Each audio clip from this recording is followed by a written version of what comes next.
Bonjour tout le monde et bienvenue à cette nouvelle vidéo de EWR Sauvons Impact Wrestling. Donc, on y va. Ça fait un petit bout de temps que j'ai pas fait un épisode, mais je me suis quand même tout un peu remémoré où est-ce que j'en étais par rapport à toutes mes histoires.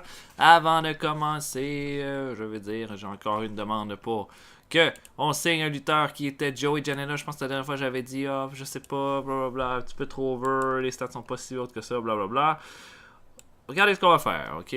Bon, il y a quand même beaucoup de potentiel. Il y a 48 d'overness. Ça veut dire qu'il n'y aura plus tant de choses que ça à développer. Je le signe à contrat ouvert. Ok? Et s'il accepte d'être en développement, je le garde, je le signe en contrat fermé. S'il pense qu'ici on dit qu'il est prêt et qu'il est tout développé, je le renvoie immédiatement. La raison, parce que ça sert à rien que j'aille 1000 lutteurs non plus dans le roster, étant donné que là, le roster commence à être plein. Il y a plein de lutteurs qui cognent à la porte et tout en développement. Ça va être de voir là, qu'est-ce qu'on fait. Donc on va le signer comme ça, en tweener. Et il peut rester en développement. Fait qu'on peut le signer. On peut le signer. C'est bon, je l'ai signé. C'est correct. Contrat pour une année à 19 000 $. Et voilà, c'est fait. Donc là, on se prépare pour DDT TV, après ça Explosion, après ça Impact Wrestling. Pour DDT TV, on va avoir un gros 6-man tag avec les Golden Lovers et Chris Hero qui vont affronter Alberto El Patron et Outlaw Inc. Ça va être un très bon match, ça. Et puis voilà, à part de ça, pas grand chose à dire. Comme j'ai dit, le roster commence à être jam-pack, ça commence à être difficile. Je regardais ça comme... En vue de mon pay-per-view, j'ai peut-être 3 combats en simple. Le reste, c'est soit des combats avec plusieurs lutteurs ou des combats par équipe. Donc là, ça commence à en faire beaucoup. Et il y a des lutteurs qui, je pense, éventuellement, vont devoir quitter. Je regarde ça un peu, là. Mysterio, je l'ai encore pour 7 mois, 6 mois. Pour d'autres lutteurs. Il y en a qui... J'ai plus tant de choses que ça pour eux autres. Bon, Eddie Edwards, ça, c'est sûr, c'en est un que je garderais. Spud, c'en est un qui s'en irait. Tyrus, il faudrait qu'il quitte. Oui, tout à fait. Zack Sabre Jr., je le re-signerais. J'essaie de regarder de qui a des contrats qui se terminent bientôt. Il y en a beaucoup qui c'est dans 6 mois. Là. Des gars comme Ortiz, Drastic, Moose. Moose, c'en est un que je signerais probablement pas. Il y en a énormément. Puis, il y en a que c'est intéressant. Il y en a que j'aime bien. Il y en a que je vois pas trop ce que je pourrais en faire, ni en retirer. Puis je peux regarder là, vite fait là, des gars. C'est sûr que ça me prend des lutteurs de bas de carte et tout pour remplir. Puis des gars comme Braxton Sutter et Andrew Everett font tout à fait là, de la job à ce niveau-là. Mais là, je regarde des gars comme. Tu sais, comme Mark Briscoe, là, honnêtement, je m'en suis servi, mais j'ai pas grand-chose. Alors, puis je suis pas très inspiré de l'avoir aussi. Éventuellement, je pense que c'en est un qui va devoir quitter. Phoenix et Dragon Lee, bon, peut-être, mais ils n'ont pas été nécessairement hyper convaincants. Tyrus, ça, c'en est un, c'est certain. Les autres, je trouve qu'ils ont toutes une certaine utilité. Puis au niveau des heals, il y a moins de lutteurs qui ont beaucoup d'impact du côté des heals. Mais bon, ok, des gars comme El Patron, je pense qu'ils ont leur utilité. Caleb Conley, des gars comme ça a une utilité. Alexander et Gulak en X-Division, à mon avis, en ont une également. Là, j'ai signé Tyler Breeze. Puis il y en a qu'il faut que je me batte pour leur trouver des utilités là, dans la carte. Là. Comme là, les nouveaux gars comme Tracy Williams qui viennent d'arriver, ça va être compliqué, je pense, de le faire rentrer jusqu'à temps que Catchpoint arrive. Fait que ça va peut-être juste être de lui donner des bons combats pour qu'il augmente sa valeur. Comme des gars comme Zack Sabre Jr., j'ai pas tant de place que ça pour eux. Mais bon.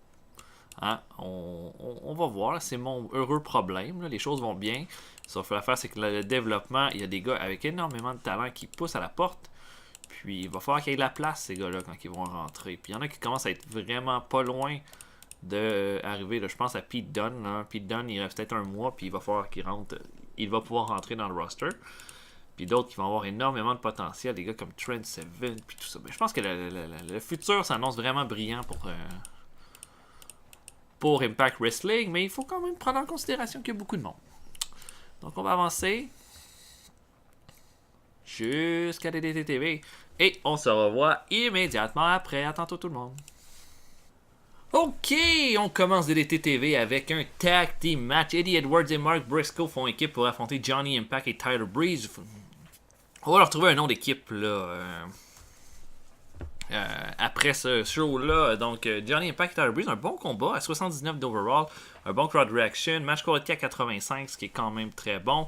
Là, à mon avis, les Heels avaient plus besoin d'une victoire que les Faces dans ce moment-là. Donc, j'ai donné non seulement la victoire aux Heels, mais à Tyler Breeze pour le pin, alors qu'il va faire le pin à Mark Briscoe en lui tenant le maillot sur un roll-up. Eddie Edwards et Mark Briscoe capotent après le combat. Briscoe est en train de perdre les pédales. Et Johnny Impact sort une chaise et se met à chair-shotter Eddie Edwards et chair-shot Mark Briscoe. Et là, Tyler Breeze et Johnny Impact tabassent les deux lutteurs. Non seulement ils gagnent, mais ils ajoutent une insulte à l'injure. On a ensuite un gros segment avec Eli Drake qui se présente au ring, mais là, Ethan Carter, EC3, lui en veut, hein, il l'a attaqué là, sauvagement dans les dernières semaines. Eli Drake, EC3 a surtout fait des entrevues, là, il s'en vient pour se battre. Eli Drake est prêt, du moment que EC3 arrive, Eli Drake lance de la poudre dans les yeux. Ensuite de ça, amène EC3 puis il va lui tabasser la tête sur le poteau du ring au moins 10 fois. Et là, EC3 est laissé au sol. Il est dans une gigantesque flaque de sang. Donc le champion se fait vraiment tabasser. Et Eli Drake gagne 1 point overness de cet excellent segment de 89 d'overall. Ray Phoenix contre King Cuerno. Donc là, je m'attendais à un bien meilleur combat que ça. 74 d'overall.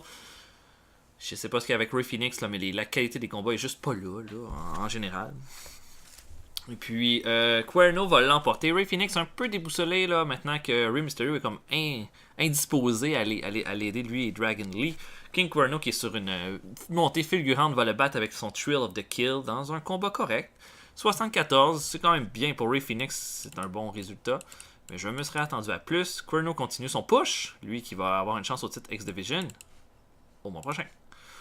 Jeff Jarrett fait un segment où est-ce qu'il annonce que pour les prochains lutteurs qui vont être dans le 4-way pour le titre TV vont être assistés à Impact Wrestling, alors que Moose va affronter Kongo Kong dans un combat de monstres. Et un horrible segment de 62. Jeff Jarrett par 2 points d'overness, je me serais pas attendu à ça. Donc c'est entre Moose et Kongo Kong que ça va se faire pour qui va avoir une autre chance pour le titre télé. Johnny Gargano s'amène au ring.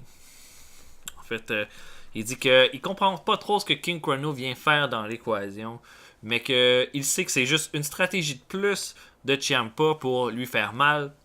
Et que Gargano, que Ciampa avait la victoire. Il aurait pu juste prendre le titre à Lockdown. Il a décidé de lancer Gargano du sommet de la cage à travers les tables. Juste pour lui faire mal, parce qu'il pensait que s'il allait le blesser, il allait pouvoir prendre son titre plus tard. Il dit que ça devient extrêmement personnel et que King Cuerno devrait faire attention s'il se mêle à ça. Et King Cuerno arrive et en arrière de Johnny Gargano, il lui fait son Thrill of the Kill et laisse le champion inerte au sol. Un autre statement de la part de Cuerno. 74 d'overall pour ce segment-là. C'est correct. Et notre main event, un bon six-man tag à 81 d'overall ratings, notre meilleur combat de la soirée. Chris Hero, Kenny Omega et Chris Hero des Golden Lovers affrontent El Patron et Outlaw Inc. Les Heels vont l'emporter dans cet excellent combat, encore une fois à cause de l'intervention de Katrina, qui est vraiment devenue l'espèce d'arme secrète pour les Golden Lovers. Elle va distraire Kenny Omega, qui va recevoir ensuite un sliding D d'Eddie Kingston, et Kingston va faire le pin sur Omega. Donc un gros, je pense qu'il méritait ça, là, un petit pin comme ça là, pour cette rivalité-là. C'est le plus gros pin de la victoire de carrière de Eddie Kingston avec son sliding D 1, 2, 3. Et c'est terminé pour DLT TV qui fait un 77, ce qui est pas mauvais du tout. Regardez les nouvelles. Eddie Edwards aimerait ça être dans une équipe avec Mark Briscoe. Ah, ça peut être intéressant ça. 3.77 pour DLT TV, 6.90 pour Raw, 3.77, c'est quand même correct. Bon, on a deux équipes à faire en fait.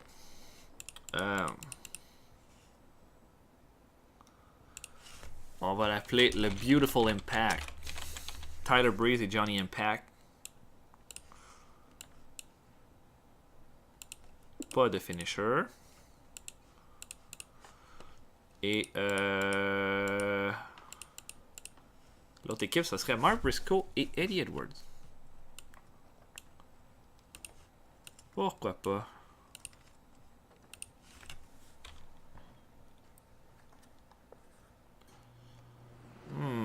Comment qu'on pourrait appeler cette équipe-là?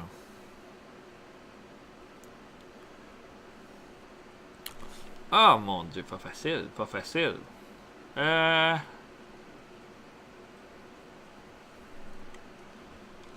Les Manic Wolves. Avec un Doomsday Device en finisher. Ok. Bon, mais deux nouvelles équipes. C'est quand même pas une mauvaise idée de les mettre ensemble. Parce que c'est vrai que j'ai pas tant de direction pour Edwards ni Mark Briscoe. Pour le prochain show, quel que pourrait être notre main event?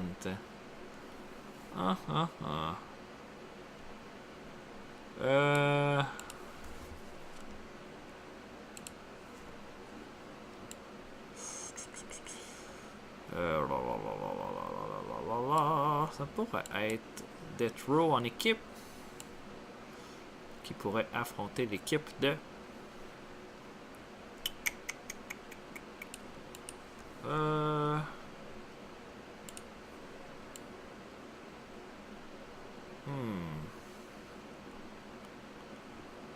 Les Outlying se sont déjà battus. Contre Jeff Cobb et Aaron Rex. Ah, c'est bon ça. Fait que Death Row contre Jeff Cobb et Aaron Rex. Pourquoi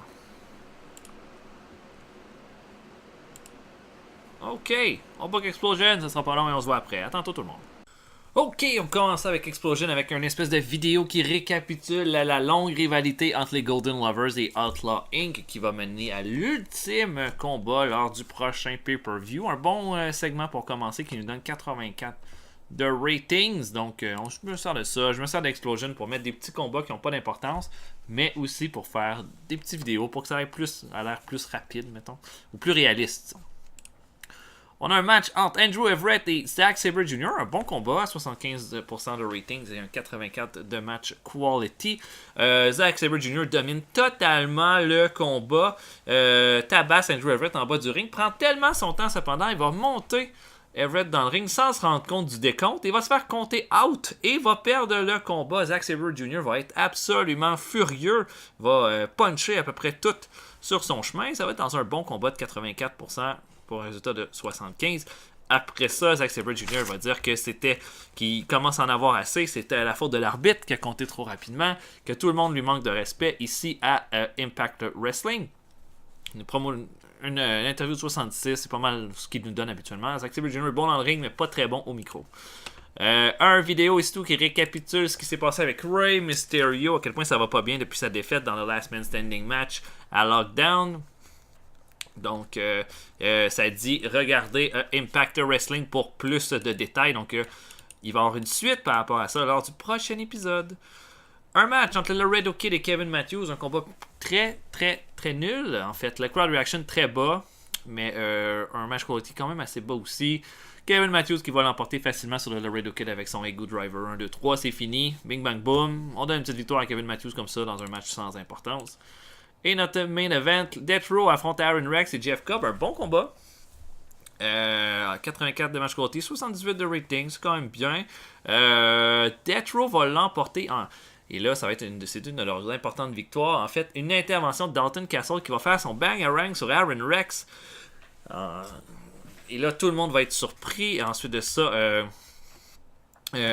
Sami Callihan va faire le pin sur Rex. Ça va lui donner donc un point d'overness. Et Jeff Cobb va perdre un point d'overness de ce combat-là. Cobb, après ça, voit Dalton Castle et continue de le challenger. Il veut l'affronter en one-on-one au prochain pay-per-view. Et c'est le combat qu'on aura. Donc, encore une fois, là, c'est pas fini Dalton Castle, Aaron Rex et Jeff Cobb, malgré ce qui s'est passé au pay-per-view. Et voilà pour Explosion, 74 d'overall. C'est quand même décent. Aaron Rex et Jeff Cobb travaillent bien en équipe. Ram va être plus haut dans la carte. 1.24 pour Explosion. C'est notre plus bas ratings. Mais bon, ouais, ça me dérange moins. Ça. D'ailleurs, comment ça va les contrats de télé? C'est-tu proche de 27, 46, 18 semaines? Ok. Bon, là, il faut décider pour Impact Wrestling quel sera notre main event. C'est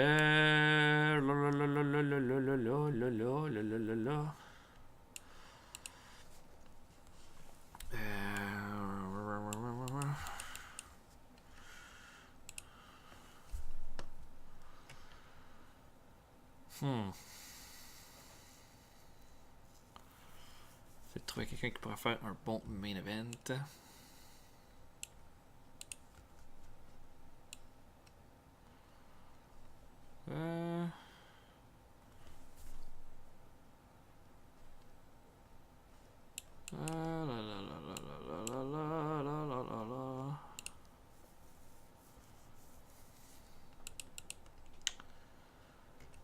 On peut faire un combat entre TC3 puis Tommaso Ciampa en main event. On va voir ce que ça peut donner.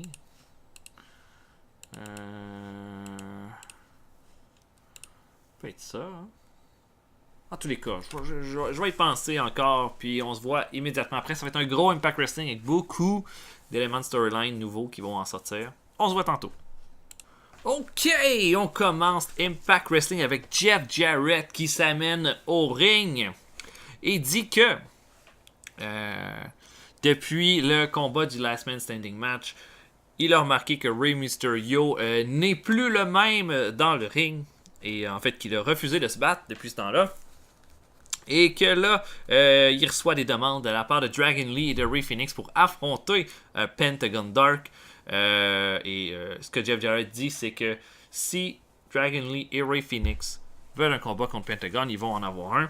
Et que Dragon Lee va immédiatement affronter Pentagon Dark live ce soir après la pause. Et là, bon, tout le monde est content. Dragon Lee s'amène au ring et Pentagon Dark également dans une entrée vraiment effrayante.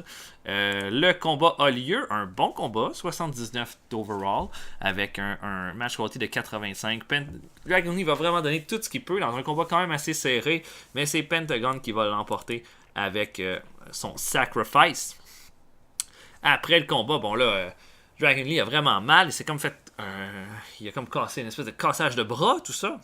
Et là, Rey Fénix arrive pour empêcher Pentagon Dark de faire ses affaires. Arrive Rey Mysterio qui essaie d'empêcher Fénix de foncer sur Pentagon. Et Rey Mysterio se retourne, kick Rey Fénix dans les couilles. Et monte sur va sur le ring apron et fait un slingshot leg drop sur Rey Fénix. Mysterio enlève son masque. Et en dessous de son masque, il y a un masque de Rey Mysterio, mais noir. Rey Mysterio est maintenant rendu heel. Il fait un heel, il se revire contre les Mystic Creatures et fait maintenant est en partenariat avec Pentagon Dark. Donc c'était pas un gros segment par exemple, 66, c'est plutôt faible. Mysterio a perdu 2 points d'overness, mais a gagné 5 points d'overness avec le tour. Donc Mysterio, ça va brasser un peu les cartes, je pense, pour le mieux. Donc Mysterio est maintenant heel. Moose comme Congo Kong. Bon, c'était 71, c'est quand même plutôt acceptable pour ce que je m'attendais en tant que combat. Moose va l'emporter clean et va s'ajouter dans le 4-way avec Marty Scurll pour devenir le premier champion télé de Impact Wrestling. Donc voilà, un bon petit combat. Il y a Tommaso Ciampa qui est en coulisses et il tombe face à face avec Johnny Gargano. Les deux font juste se regarder. Et Ciampa dit qu'il a l'air pas mal énervé. Il dit qu'est-ce qu'il y a? Y a-t-il des affaires qu'il comprend? Est-ce qu'il y a des affaires qu'il a peur? Est-ce qu'il a peur de King Cuerno pour son combat? Est-ce qu'il commence à mal dormir la nuit? Est-ce qu'il a encore mal de lockdown? Gargano lui dit qu'il il peut pas encore lutter à cause de lui. Puis qu'il comprend pas comment ça a pu revirer là. Ciampa dit rien, puis donne un coup de boule à la tête de Gargano et continue son chemin. Il dit que ce soir, il affronte le champion du monde dans un non-title match. Il va montrer à tout le monde que le titre de X, qu'il vaut plus que le champion d'X-Division, qu'il vaut plus que le champion du monde, que les ceintures ça vaut rien, que c'est juste Tommaso Ciampa qui vaut quelque chose. Un bon petit segment 78. Il y a Dalton Castle, en fait, l'intervieweur lui demande pourquoi il a intervenu dans le combat de Jeff Cobb et Aaron Rex lors de Explosion. Dalton Castle dit que il en a fini avec Aaron Rex. C'est terminé. Il a fait tout ce qu'il pouvait avec lui. Il l'a toujours vaincu. Aaron Rex n'est pas capable de le battre, il le sait. Mais il dit que Jeff Cobb, lui, semble encore avoir des problèmes avec Dalton Castle. Et que quand il a intervenu, c'était pas pour faire mal à Aaron Rex, c'était pour faire mal à Jeff Cobb pour qu'il comprenne que Dalton Castle s'en venait. Et qu'au prochain pay-per-view, ils vont s'affronter. Une bonne petite interview de Dalton Castle à 78. Eli Drake fait une promo. Il dit que Ethan Carter à DDT TV a été EC3 a été plongé dans son sang, qu'il n'était plus capable de rien faire, et puis que c'est juste un avant-goût de ce qui s'en vient, et que ce soir, il va challenger. Il va avoir une bonne surprise pour EC3 pour le prochain pay-per-view, parce qu'il exige une deuxième chance au titre 82 pour ce bon segment, c'est très bien. Un bon combat, un excellent combat entre Aleister Black et Low-Ki, un 93 de match quality, et Aleister Black qui va l'emporter avec son Black Mass dans un excellent match. Immédiatement après la victoire de Aleister Black, la musique a à peine le temps de commencer que la musique de Lashley se fait entendre. Lashley entre dans le ring, se place devant Aleister Black comme pour lui dire « Va-t'en, c'est mon ring ». Et DJZ est l'adversaire de Lashley. La musique de DJZ arrive, Aleister Black quitte.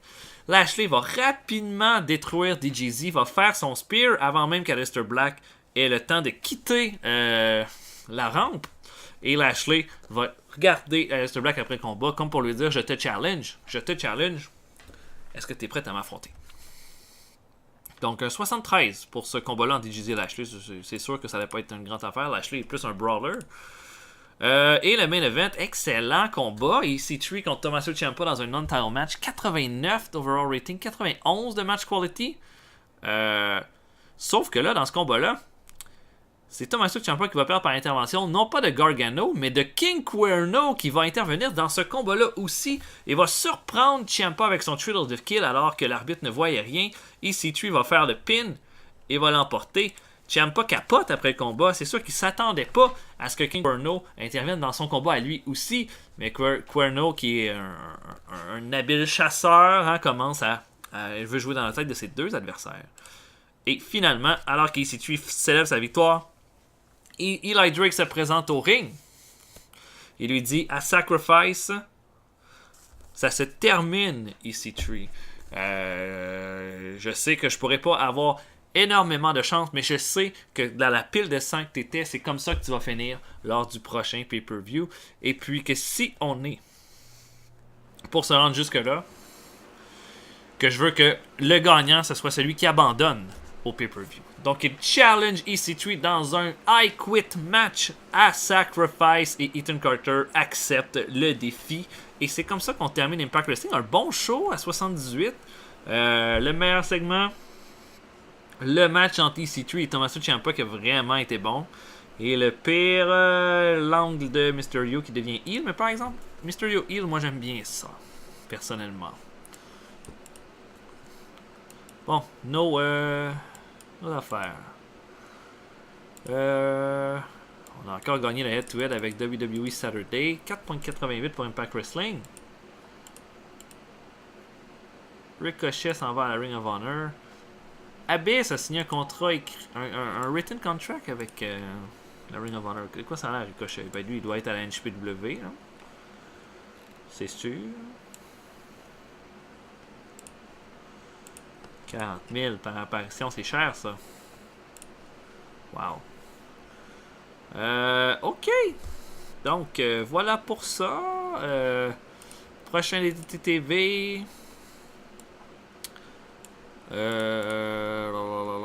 Prochain DDT TV.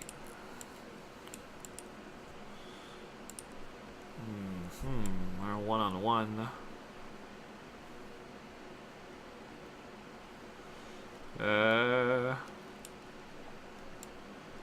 Ça va faire quand même un important combat là. On pourrait mettre Mark Briscoe contre Johnny Impact.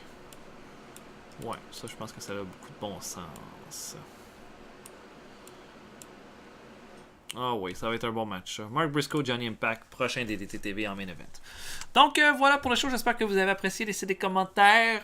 Likez la vidéo si vous avez apprécié et abonnez-vous à la chaîne si ce n'est pas déjà fait. On a plein d'autres séries à vous offrir, que ce soit des jeux vidéo ou des séries de jeux de simulation de catch Donc, mon nom était le RetroPiDiver et je vous souhaite une excellente journée à tout le monde. Salut!